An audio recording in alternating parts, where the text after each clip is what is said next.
Hindi lamang daang libo, ngunit milyon-milyon ang nakulimbat ng isang kontraktor mula sa halos 40 niyang kliyente. Ang modus, pagbabayari ng buo ang mga kliyente, pero walang bahay na may tatayo. At ang apela ng mga biktima, maisa publiko ang nagtatagong mandarambong na kontraktor upang wala na itong mabibiktima pa.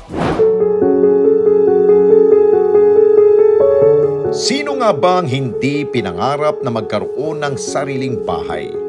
Halos lahat yata ng Pilipino. Isa ito sa kanilang bucket list. Ngunit paano na lamang kung ang pinapangarap na bahay hindi pa man nabubuo, sari-saring problema na ang dala? Ilang complainant ang lumapit sa programa para ibunyaga at ipanawagan ang panlulokong nangyari sa kanila nang planuhin nilang ipatayo ang kanilang dream house. 2020, na makilala na mag-asawang Beth at John, hindi nila tunay na mga pangalan, ang kontraktor na si alias Dex. Nangako itong may tayo ang kanilang bahay sa loob lamang ng 6 na buwan gamit ang makabago at mas matibay na mga materyales sa abot kayang halaga. Nung nagsimula to kasi, gusto namin magpatayo ng bahay. Yung ahente nung ng San Valley, may nirekomenda sa kanya yan. Sila, yung total contract price is 3.5. Sabi niya, okay, nagbigay kami ng 450,000. Magaling sila magsalita. Magaling mag-explain, mag-present ng ano. Tsaka, yun nga, bukod sa, okay mababa yung price nila. Tsaka super blocks nga. Naririnig ko na yan super blocks kasi mas maganda nga daw yung mas matibay. Sa simula'y napakaayos kausap ng nasabing kontraktor. Palagi rin nila itong nakikita sa opisina sa Antipolo tuwing sila ay bumibisita. Ngunit kalaunan, ang 6 na buwang ipinangako sa kanila, unti-unti nang natakot. Mag-1 taon at kalahati na kami, parang ganito pa rin ang itsura. Talagang putikan pa to, tapos may konti pa lang, hollow blocks pa lang halos makikita mo. Wala pang mga electrical, tapos wala pang mga sahig. Walang ganon, wala. Kaya, tas naniningil siya. Sabi niya, kesyo daw ang report ni Jaja. So, pinicture na asawa ko, sa tingin mo ba may 70% na to? Lahat na ibigay na namin, 3.5. Walang retention, walang anything. Pero, hindi kami nakalipat. Dito na nagsimulang sumakit ang ulo ng mag-asawa. Dalang kontraktor na si Dex, maging ang asawa nitong si alias Mina, puro palusot na ang tema. Kami rin nagpasahod ng mga nila kasi nga nakiusap siya sa amin. Una sabi niya materials lang. Tapos sabi niya, ma'am, bibigyan ko kayo ng 20,000 a month pagka kung ano yung magastos natin materials. Naging trabaho pa namin yon. Swelduhan na. Nagsasweldo na yung mga tao no oras kayo dadating. Ma'am, pwede ba sagutin niyo na rin pati sweldo? Ha? Naku, sabi namin, ng pinag-usapan natin, sabi ko gano'n. Maging ang entrepreneur na itatago natin sa pangalang Billy, nagoyo rin ang kontraktor na si Dex. Dream come true kasi namin na magkaroon ng sariling bahay. Nag-scroll ako sa social media app, sa Facebook. So, nakita ko contractor building, ganito. Nainganyo kami kasi nga mura yung per square meter. And then, nakausap ko sila via messenger, okay naman sila. Nakita namin yung profile nila. Meron naman silang website, kumpleto. May makikita ka din ng mga design. Meron silang architect, merong engineer, kumpleto sila. May president. Ayun yan, si Adrian Balbuena ang nandun yung president. Maayos sa kausap at maalam sa mga usaping pambahay. Ito ang naging bentahin ni Dex para tuluyang mapapayag si Billy na nais itong 2 palapag na bahay halagang 3.2 million pesos. Time to time, nakikipag-usap sila. Every time na may concern kami, lagi na sila sabi, sige sir, gagawa namin ng paraan. Kasi parang gusto namin kasi fast track. So ang ginawa namin, nagbayad kami ng, una munang hiningi nila 30%. Then following is, kung pwede daw mag 50%, pero as in wala pang 50% yung bahay. And then 70%, hanggang sa parang humingi pa sila ng para maging mabilis daw yung process. 4 months, August, September, October, November, December. Sabi nila, sir, kakaya namin ng December 2021. Tulad na mag-asawang Beth at John, umabot na rin sa puntong si Billy na ang nag-aabono ng pambili ng materyales at maging pasahod sa mga tao. Walang bubong, walang kisame. As in, open pa yan. Hindi pa yan nakapalitada lahat. Wala pang tiles, wala pa lahat. As in, makikita mo parang siguro 20%, 30%, wala pang hukay ng Poso Negro eh. Nakikipag-communicate siya, natatawagan namin siya, sabi namin, please, sabi namin, gusto lang namin matapos, sabi namin, kahit kami pa nakikiusap sa kanya na almost April, May, June, wala na, hindi na siya nagpakita talaga. As in kami nagtuloy, tapos may pupunta lang dito na assistant niya para sa mga payroll ng mga tauhan niya, yung mga binibiling gamit, kasi kailangan namin ibili yun eh. Dismayado at halos isang taon na rin na hindi makatulog si Billy dahil sa trauma na nangyari sa kanila. Nahihirapan namin yung pera eh. So, ako, siyempre stress na kami. So, ang sabi ko, mabuo lang to. Ang galing nila magpaikot ang tao. So, sasabihin nila, sir, next week may delivery ng ganitong material, may ganito. Next week, sir, patapos na yung ganito natin. Mga nasa 40% na tayo. Need nyo na mag-payment ulit. So kami, sige, payment tayo para mapabilis. Ang masakit pa rito, halos isang taon pa lamang nilang natitirhan ng mga bahay. Ay samot-saring problema na ang kanilang dinanas. Yung dito sa may kisame namin, dito sa may veranda, bumagsak siya. As in, malakas lang yung hangin hindi siya totally walang. Bumagsak siya. Yun. Then, yung nandito sa may dining area namin, may tumutulo siya. Diretso doon, galing sa CR, pinaayos din namin siya. Then yung mga pintuan namin, nagbagsakan na siya kasi hindi maganda yung pagkakakapit doon sa yung pinaka-tox ng mismong kahoy. Tapos itong hagdanan namin is maingay na. At huli na ang lahat ng mga bisto nilang hindi lamang sila ang biktima ng mag-asawang kontraktor. At ang nakulimbat nitong pera mula sa kanilang lahat, umabot sa halos 60 milyon. Sa akin, wala naman yung hinanakit sa akin. Ang sa akin lang kasi, yung tiwala ng tao. Yung binigay namin tiwala sa kanila, in terms sa kahit financial lang yan. Pero yung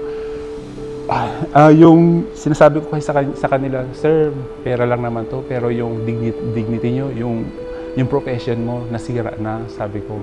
Sa amin, ibalik mo lang kahit hindi naman yung buo, sabi namin. Pero ang inaano kasi namin, ang dami na pala eh. Hindi lang kami. Ang dami pa. Yun, gusto namin talaga mapanagot sila. Kung hindi man nila maibalik, yung parang pagdusahan nila, yung nararapat para sa kanila. Ang mag-asawang may-ari ng nasabing construction firm, hindi na nila mahagilap. Makailang beses na rin nila itong tinatawagan sa Facebook Messenger, ngunit wala itong naging paramdam sa kanila. Tila naglaho na lamang na parang bula ang mag-asawa matapos makuha ang kanilang pera. Lalo pang tumibay ang kanilang paniniwalang sila ay naloko dahil ang mga checking inendorso nila Dex at Mina kapalit ng kanilang mga inabunuhang materyales at sahod ay isa-isa nang nagtatalbugan. Basta ang pinaka may 90,000, pinakamalaki niya dito, 90, 43, 42, 46, 60, 45. Pag in-overall mo, siguro kung mga nasa 2 million yun. Wala. Tumalbog lahat. Wala silang ano. Walang bumalik sa amin. At hindi lamang pala mga kliyente ang humahabol sa mga napagsamantalang mag-asawang kontraktor. Maging ang mga dati nilang tauhan, hinahagilap na rin ang bawat sulok na maaari nilang pagtaguan. Ang foreman na itago natin sa pangalang Wilson, hindi mabilang ang perwisyong dulot sa kanya na naturang kumpanya.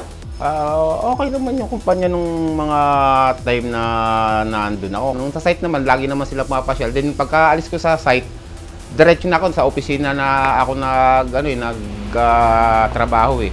Kaya araw-araw kami nagkikita na. Nung nagkaroon na ng delay dun sa sahod, hindi na nila mapakiharapan ng maayos.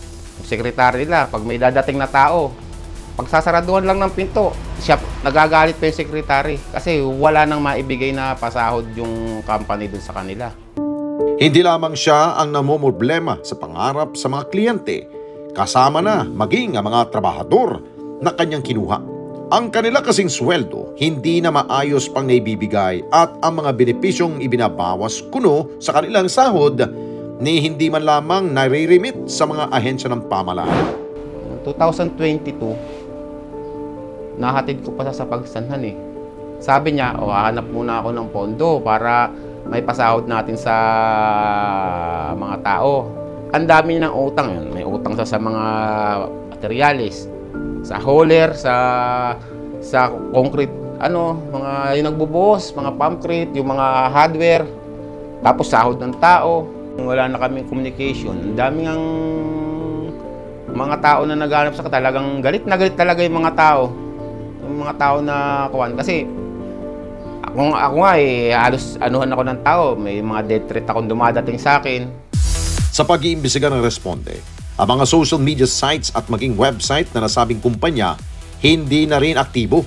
Maging ang Facebook page sa mag-asawa, burado na. At hinding tinunto ng sinasabing dating opisina ng mag-asawa. Ngunit anumang bakas ito, wala na rin. At dahil sa patong-patong na perwisyong dulot nito, nagpasya na ang iba sa mga nalokong kliyente na kasuhan ang mga sangkot sa nasabing modus. At ang ilan sa reklamo, personal na hinawakan ng Philippine National Police Criminal Investigation and Detection Group sa Campo Crame. Partikular na humawak nito ay ang CIDG Anti-Fraud and Commercial Crimes Unit. Ayon sa kanila, 8 reklamo na ang kanilang natatanggap at inaaksyonan ng kanilang grupo.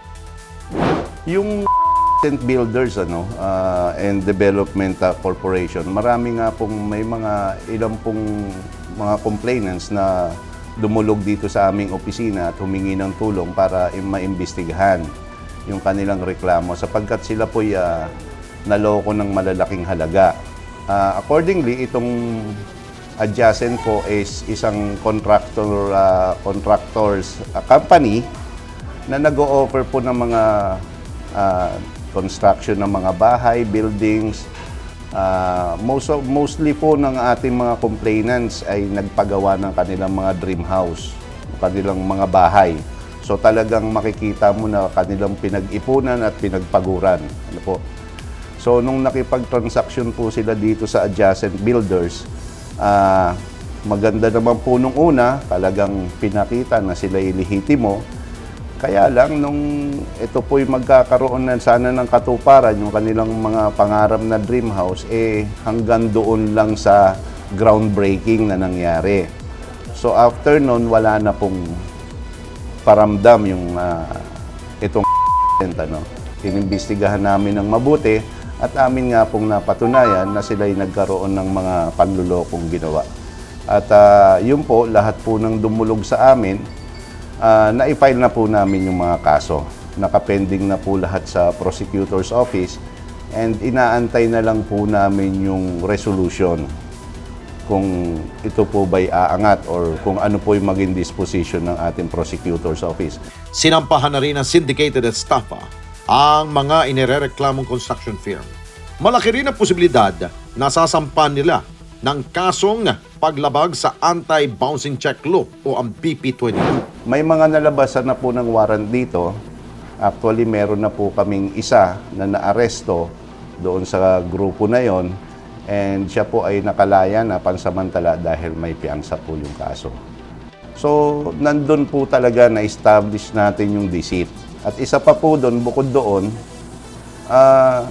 binerify din natin sila sa mga concerned government agency natin kung sila ay authorized na makipagkontrata ng mga ganong klaseng proyekto and lumalabas po na sila ay hindi authorized.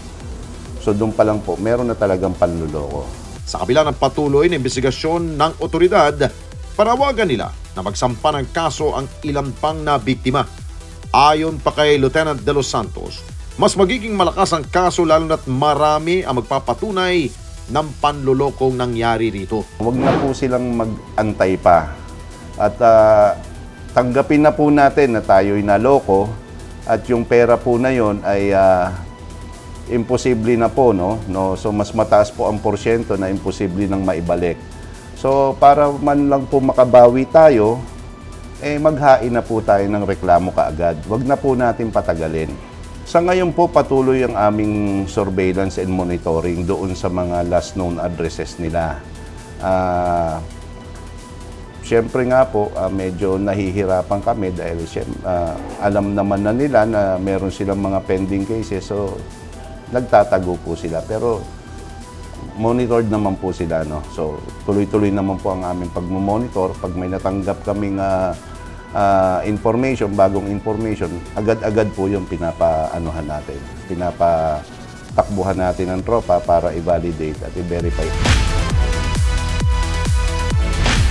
Tiyagain po natin, wag po tayong mainip na umattend ng mga hearing kasi po kayo po ang magsasabi o kayo po ang magbibigay ng direksyon doon sa reklamo o doon sa kasong isinampa nyo. Kung hindi nyo po aatinan dyan, so posible po na mawala ng bisa yan. At dumulog na po kayo kaagad sa pulisya o kung saan nyo man pong law enforcement agency na gusto magsampa ng reklamo. Nang sa gayon po, madagdagan yung reklamo ng mga o yung kaso ng mga taong ito.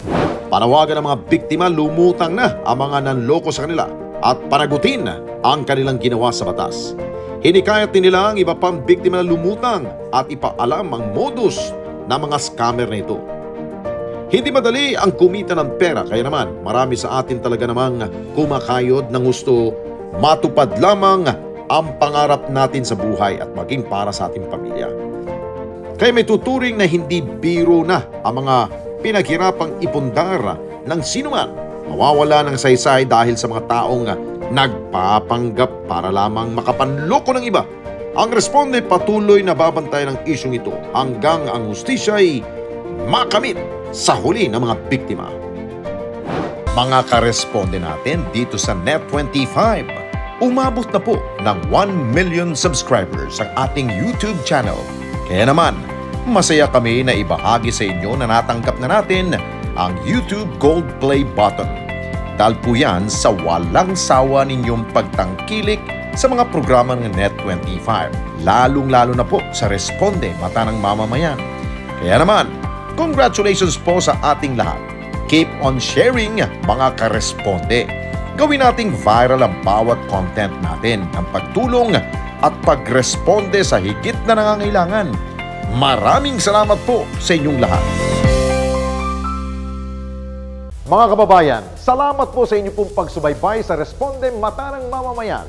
Para mapanood pa ang iba pa naming pagresponde sa ating mga kababayan, i-click lamang ang subscribe button at i-follow lamang ang Net25 social media pages at Net25 TV.